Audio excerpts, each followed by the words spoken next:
สุดยอดครับได้เซฟเรียบร้อยโอ้ชุดใหญ่ไฟกระพริบที่มาจาก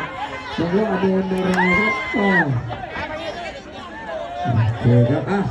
เดินทางมาถึงคู่สุดท้ายคู่ส่งแข่งในวันนี้